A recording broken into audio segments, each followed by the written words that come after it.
Olá, a paz! Hoje nós vamos meditar no texto do Evangelho de Lucas, no capítulo 9, dos versículos 57 ao versículo 62. A passagem em que três personagens decidem seguir Jesus ou, aparentemente, supõem que vão seguir a Jesus.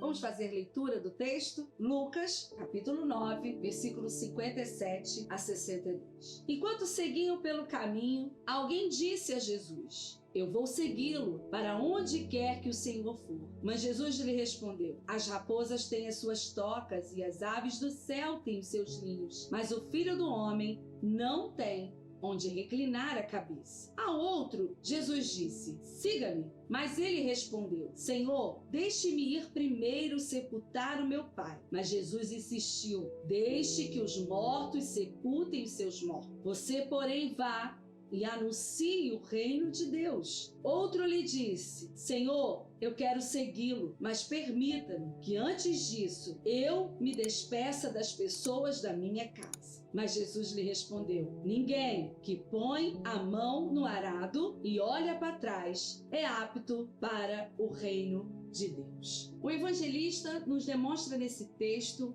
uma passagem rica em discipular. A disciplina que Jesus mais deixou em seu legado, o discipular. Jesus ensinava no caminho. O texto inicia dizendo que Jesus estava pelo caminho, e pelo caminho ele ia fazendo discípulos. E os discípulos iam decidindo seguir. Nesse trecho, nos aparece três pessoas. A primeira dela se voluntaria logo no versículo 57. É possível que em Mateus 8,19 seja a mesma pessoa que se faz referência. E lá, Mateus o descreve como um escriba. Nota-se que essa pessoa é bem espontânea. E ele logo vai interpelir Jesus e vai dizer: "Eu quero o seguir." Só que Jesus vai falar para ele: "Você precisa negar a si mesmo." E ele para refletir. Ele questiona, porque sendo um escriba, naquela época, supomos que ele tinha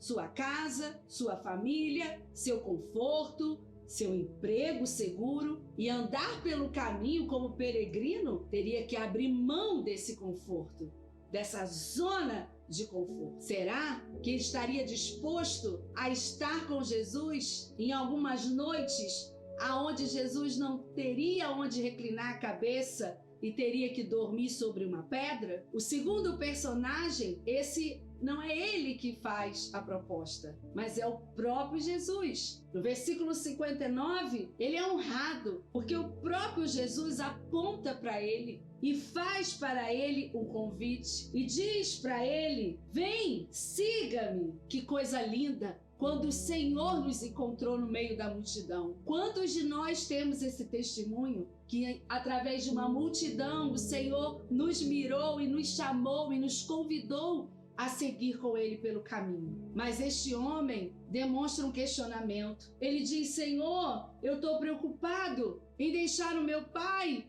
Como vai ser no sepultamento do meu pai?" Não fica claro se o pai estava no período do sepultamento, porque ele seguia Jesus naquele momento. Ele estava ali naquele momento. Mas o texto mostra com clareza, sim, que ele questiona que necessitava estar próximo do pai no dia da morte. Talvez por ser um primogênito, responsável por esse cuidado com relação à família, mas ele demonstra uma dificuldade para seguir a Jesus. E o Senhor Jesus responde para ele: "Você vai precisar deixar que os mortos sepultem os seus mortos." Uma palavra dura, mas mais uma vez trazendo o entendimento que ele deve ser a nossa prioridade. O terceiro personagem novamente volta a chamar Jesus e demonstrar interesse em querer seguir Jesus. "Eu quero, Senhor."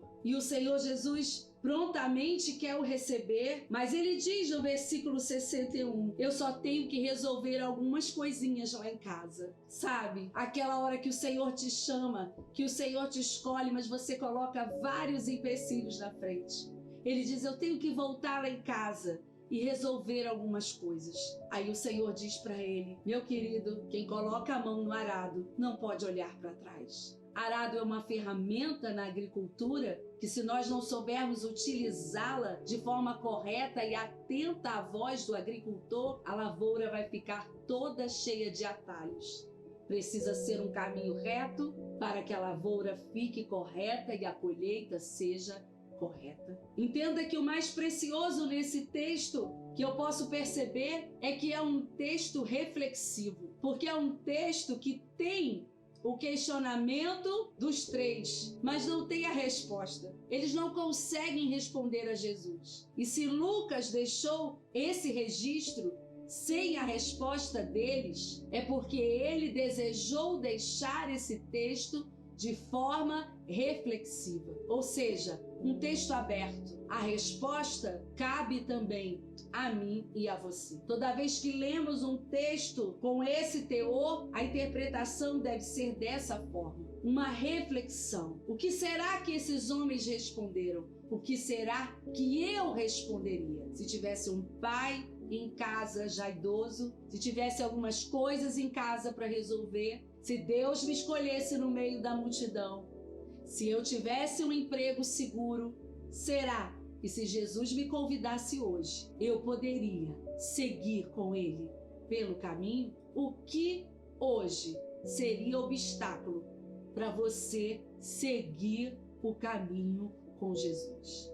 Faça essa reflexão. Não há registro de resposta desses homens. Então reflita e responda por você quando você ler esse texto. Que Deus te abençoe, que você possa continuar aqui recebendo dos nossos vídeos, sendo edificado, curtindo, compartilhando, comentando, porque toda semana a gente tem um vídeo novo aqui para abençoar a sua vida e o seu ministério.